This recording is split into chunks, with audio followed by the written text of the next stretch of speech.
بسم اللہ الرحمن الرحیم۔ رب ذوالجلال کے بابرکت نام سے شروع کرتا ہوں جو دلوں کے راز خوب جانتا ہے۔ سوداگر کی بیٹی، تیسرا حصہ۔ چونکہ کئی سال بیشتر ہماری والدہ محترمہ خدا کو پیاری ہو چکی تھیں، اس لیے میں والد کی واپسی تک اپنے چچا کے گھر چلی گئی۔ قافلے کی واپسی کے دن قریب آئی تو میری مسرتوں کی کوئی انتہا نہ تھی۔ جہاں کے تصور سے ان کی آرزوؤں کی دنیا آباد کر رہی تھی، شوق کی امنگوں میں ڈوب کر میں نے خیر مقدم کی تیاریاں شروع کر دیں۔ آنگن سے باہر تک سارا گھر صاف ستھرا کر کے چمن بنا دیا۔ ایک دن یہ خبر موصول ہو گئی کہ کل صبح تک قافلہ آبادی میں داخل ہو جائے گا۔ انتظار شوق میں اس دن رات بھر مجھے نیند نہ آئی۔ صبح طلوع ہوتے ہی ہر طرف سے قافلے کی آمد کا شور برپا ہو گیا۔ لوگ اپنے اپنے گھروں سے باہر نکل کر راہ گزر کی طرف دوڑ پڑے۔ میں بھی اپنے والد اور اپنی بچھڑی بہن کے راہ گزر میں اپنی نگاہوں کا فرش بچھانے کے لیے دروازے پر آ کر کھڑی ہو گئی۔ آہا دیدہ شوق ادا کیے ہوئے اپنے باپ کے مقدس قدموں کے غبار کا انتظار کر رہی تھی۔ ایک قافلے کا ایک شخص اپنے سر پر خاک ڈالتا ہوا آیا اور اس نے مجھے لرزہ خیز خبر دی، خدا تمہیں صبر کی توفیق دے۔ یہ خبر دیتے ہوئے کلیجہ منہ کو آ رہا ہے کہ تمہارے والد محترم اور تمہاری چھوٹی بہن کو ڈاکو نے ہلاک کر دیا۔ اس کی زبان سے یہ فقرہ سنتے ہوئے غش کھا کر میں زمین پر گر پڑی۔ سارے گھر میں کوہرام مچ گیا۔ دن دہاڑے ہماری آرزوؤں کا خون ہو گیا۔ میں اپنی ماں کی یتیم تو تھی ہی، اب اپنے والد کی بھی یتیم ہو گئی۔ اس لیے چچا نے مجھے اپنی کفالت میں لے لیا۔ چچا بھی اس واقعے سے اتنے شکستہ خاطر ہو گئے تھے کہ انہوں نے آبائی وطن چھوڑ کر سمرقند میں جگہ اختیار کر لی۔ ملکہ نے اپنی درد انگیز کہانی ختم کرتے ہوئے کہا، یہاں تک تو مجھے معلوم تھا، اس کے بعد کا واقعہ مجھے معلوم نہیں کہ والد صاحب کہاں ہیں۔ میری چھوٹی بہن غزال اس تہخانے میں کیسے پہنچی، اسے تو غزالہ ہی بتا سکتی ہے۔ اس ادھیڑ عمر کی عورت کے اصرار پر غزالہ نے بھیگی پلکوں کے ساتھ ایک ٹھنڈی آہ بھری اور کہانی کا بقیہ حصہ سنا دیا۔ حجاز کے سفر میں والد محترم کو یہ معلوم تھا کہ جہاں کہیں بھی قافلہ رکتا تھا، وہ اپنے ٹھہرنے کی جگہ عام لوگوں سے ہٹ کر ایک گوشے میں پسند کرتے تھے کہ ان کی عبادت میں کوئی خلل نہ ہو۔ ایک دن ایسا ہوا کہ قافلہ ایک گھنے جنگل کو عبور کر رہا تھا۔ شب و روز چلتے چلتے کئی دن بیت گئے، لیکن جنگل کی مسافت ختم ہونے کو نہ آئی۔ اس لیے تیسرے دن شام کے وقت ایک پہاڑ کے دامن میں رک گیا۔ رات آدھی سے زیادہ ہو چکی تھی، سوائے چند مہمانوں کے سارا قافلہ گہری نیند سو رہا تھا۔ کنارے کے نزدیک والد محترم نے اپنا خیمہ نصب کروا دیا تھا۔ وہ تہجد کی نماز میں مصروف تھے۔ میں گوشے میں لیٹی تھی کہ اچانک گھوڑوں کی ٹاپوں کی آواز میرے کانوں میں آئی۔ میں فوراً جاگ گئی اور خیمے کے باہر ایک شخص کو یہ کہتے سنا کہ جلدی کرو، یہ وہی خیمہ ہے۔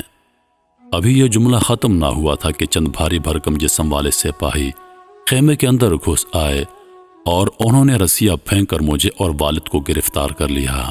شکنجوں کی طرح میرے ہاتھ پاؤں کس دیے گئے اور بالکل میں بے بس ہو گئی۔ اس کے بعد ظالموں نے مجھے وہاں سے اٹھا کر ایک تیز رفتار گھوڑے کی پیٹھ پر باندھ دیا۔ جس وقت سپاہی نے گھوڑے کو دوڑایا، میں نے دیکھا کہ والد محترم بھی اسی گھوڑے کی پیٹھ پر بندھے ہوئے تھے۔ اس کے بعد انہیں کہاں لے جایا گیا، ان کے ساتھ کیا واقعہ پیش آیا، مجھے کچھ معلوم نہیں۔ اس کی کوئی خبر نہیں ملی کہ وہ آج تک زندہ ہیں یا خدا کو پیارے ہو گئے ہیں۔ رات بھر پوری قوت و رفتار کے ساتھ گھوڑا چلتا رہا۔ صبح ہوتے ہی پہاڑوں کے بیچ میں ایک چشمے کے کنارے اتارا گیا۔ میرے ساتھ 2 گھڑ سوار اور بھی تھے جو دائیں بائیں دونوں طرف سینہ تان کر چل رہے تھے۔ اب میرا کمند کھول دیا گیا، لیکن تکلیف شدت سے سارا جسم چور چور ہو رہا تھا۔ بڑی مشکل سے چل کر چشمے کے کنارے پر پہنچی، وضو کر کے نماز ادا کی۔ میرے اوپر سکتے کی کیفیت طاری تھی۔ سمجھ نہیں آ رہا تھا کہ میرے ساتھ کیا واقعہ پیش آ گیا ہے۔ نماز سے فارغ ہو کر اپنا منہ ڈھانپتے ہوئے ایک کنارے پر بیٹھ گئی۔ غم کی وجہ سے مجھ سے رویا بھی نہیں جا رہا تھا۔ ایک سپاہی نے مجھ پر طنز کرتے ہوئے کہا، اداس کیوں بیٹھی ہو؟ آج شام تم سمرقند کے بادشاہ کی ملکہ بنا دی جاؤ گی، شاہی محل پہنچ کر تمہارے دن پلٹ جائیں گے۔ یہ سنتے ہی ایسا محسوس ہوا جیسے کسی طوفان کا بند ٹوٹ گیا ہے۔ میری ہچکیوں کے گداز سے چٹانوں کے جگر میں شگاف ہو گیا۔ ایک بھیانک انجام کے خوف سے میں لرز گئی۔ میں یہ سوچ کر رو رہی تھی کہ اب میرا کیا حال ہوگا۔ والد کا غم الگ تھا اور خود اپنا حال یہ تھا کہ مارے شرم و غیرت کے زمین میں دفن ہونے کو جی چاہتا تھا۔ تھوڑی دیر بعد خادموں نے گھوڑے کی پیٹھ پر مجھے سوار کر دیا اور گٹھڑی کی طرح باندھ دیا۔ جسم کی اذیت کے علاوہ روح کا قرب سب سے زیادہ جان گسل تھا۔ گھوڑے کی پیٹھ سے بندھی ہوئی نیم بے ہوشی کی حالت میں چلی جا رہی تھی۔ مجھے خود نہیں تھا معلوم کہ میرا انجام کیا ہونے والا ہے۔ شام کو ایک وادی کے قریب پہنچی تو سامنے ایک نہایت عظیم ایوان نظر آیا۔ سپاہی نے پھر مجھے طنز کرتے ہوئے کہا، دیکھ لو یہ وہی محل ہے جہاں تم نے ملکہ بن کر رہنا ہے۔ پھر زخموں پر نمک کی ٹھیس محسوس ہوئی اور میں پھوٹ پھوٹ کر رونے لگی۔ کسی پہرا دینے والے سپاہی نے آواز دی، محل کے عقبی دروازے پر یہ گھوڑا لے جا کر کھڑا کر دو۔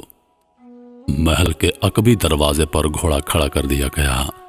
چند لمحے کے بعد دروازہ کھولا گیا اور اندر سے چند نوجوان عورتیں باہر نکلیں اور مجھے گھوڑے پر سے اتار کر اندر کی طرف لے چلیں۔ میرا دل دھڑک رہا تھا اور حیرت زدہ ہو کر میں اپنے مقدر کا تماشا دیکھ رہی تھی۔ معلوم پڑا یہ شاہی محل کی کنیزیں ہیں جنہیں میری خدمت کے لیے مامور کیا گیا ہے۔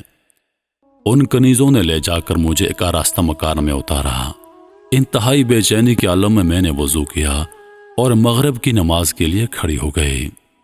جب میں نے دعا کے لیے ہاتھ اٹھایا تو فرط غم سے پھوٹ پھوٹ کر رونے لگی۔ والد محترم کے صدمے میں مدینہ ہماری روحوں سے بہت قریب ہو گیا تھا۔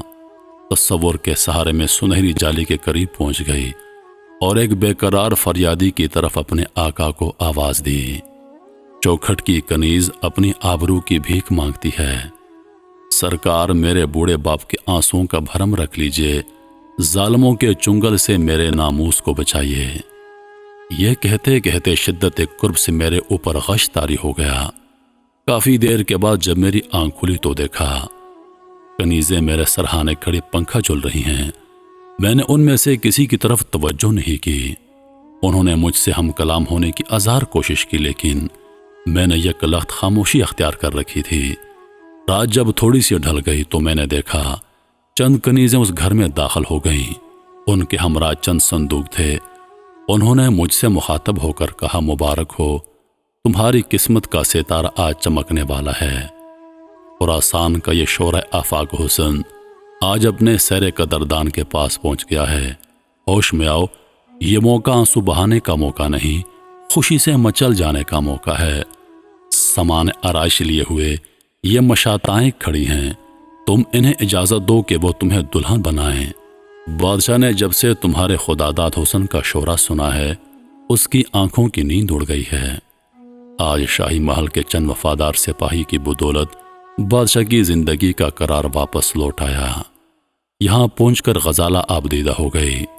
بولتے بولتے اس کی زبان حلق میں پھنس گئی، بڑی مشکل سے اتنا کہہ کر خاموش ہو گئی۔ ان کنیزوں کی زبانی یہ بات سن کر میرے دل پر جیسے بجلی گر پڑی ہو۔ میں سخت حیران تھی، چارہ سازی کے لیے آخر مدینے کے آسمان سے کوئی قافلہ کیوں نہیں اترتا؟ میں وحشتناک خبر سنتے ہی رنج و غم سے نڈھال ہو گئی۔ مشاتائیں میرے قریب آ کر بیٹھ گئیں اور مجھے سمجھانے لگی۔ ارچن انہوں نے مجھ سے گفتگو کرنے کی کوشش کی لیکن میں یک لخت خاموش رہی۔ جب بہت دیر ہو گئی تو بادشاہ کی ایک منہ لگی کنیز دوڑتی ہوئی آئی اور اچانک ان پر برسنے لگی، جہاں پناہ اجلہ عروسی میں کب سے منتظر بیٹھے ہیں اور تم یہاں ہاتھ پر ہاتھ دھرے جھک مار رہی ہو، چلو جلدی کرو ورنہ شاہی عتاب نازل ہوا تو کسی کی خیر نہیں۔ مشاتاؤں نے دلی زبان میں جواب دیا، آخر ہم کیا کریں، جوڑے کے تھالیے کب سے خوشامد کر رہی ہیں لیکن ان کا دماغ تو آسمان پر ہے، یہ تو بات کرنے کی رواداد نہیں ہے، دلہن بنانے کا موقع کیا دیں گی، آخر ضد کی بھی کوئی حد ہوتی ہے۔ یہ جواب سن کر کنیز نے غصے سے بھری ہوئی آواز میں کہا، اچھا ٹھہرو، ان کا علاج میں دریافت کر کے آتی ہوں۔ یہ کہہ کر وہ واپس لوٹی اور بجلی کی طرح نظر سے اوجھل ہو گئی۔ میرا دل خوف سے دھڑکنے لگا کہ نامعلوم اب کون سی قیامت ٹوٹے گی۔ دل ڈوبنے کا یہی عالم تھا کہ تھوڑی دیر بعد کنیزوں کا ایک دستہ لیے چلی آ رہی ہے۔ میرے قریب پہنچ کر اس نے ساتھ والی کنیزوں کو للکارتے ہوئے کہا، اس لاڈلی کی ذرا خیر تو لینا، ابھی تک یہ سمجھ رہی ہے کہ آغوش مادر میں ہیں، کب سے ان کا ٹسوا بہا رہا ہے، ہزار سمجھانے کے بعد بھی یہاں کے ماحول میں ڈھلنے کے لیے تیار نہیں ہیں۔ جیسے بھی ہو آج کی تریاہٹ توڑ دو، عجلۂ عروسی میں پہنچ جانے کے بعد خود ہی ان کا نشہ ہرن ہو جائے گا۔ اس بدبخت کی للکار پر ساتھ آئی ہوئی کنیز آگے بڑھی اور چاروں طرف سے بے تحاشا مجھ پہ ٹوٹ پڑی اور مجھے اپنے شکنجے میں کس لیا اور دوسری مشاتاؤں سے کہا، جلدی کرو، مجھے اپنی بے بسی پر بے ساختہ رونا آ گیا۔ رہ رہ کر یہی دل میں ہوک اٹھتی تھی کہ خدا کا کوئی غیبی ہاتھ کیوں نہیں نمودار ہوتا۔ مدینے سے رحمت و امداد کا قافلہ اترنے کے لیے اب کس گھڑی کا انتظار ہے؟ مایوسیوں کے گرداب میں غوطہ لگاتے ہوئے اب میرے ایمان و یقین کی بنیاد ہلنے لگی۔ ایک ایک کر کے اعتماد و یقین کے وہ شیزارے بکھرنے لگے جو دل کی دھڑکنوں کے ساتھ مربوط تھے۔ زیست کی طہارت اور سلامتی کا یہی آخری سہارا تھا۔ سودا بھی اب دم توڑ رہا تھا۔ اب میں مشکوک ہو کر سوچنے لگی، غیبی کارسازیوں کی جو روایتیں مجھ سے والد صاحب نے بیان کی تھیں، یا وہ فرضی کہانیوں کی طرح پر اسرار اور جھوٹی ہیں؟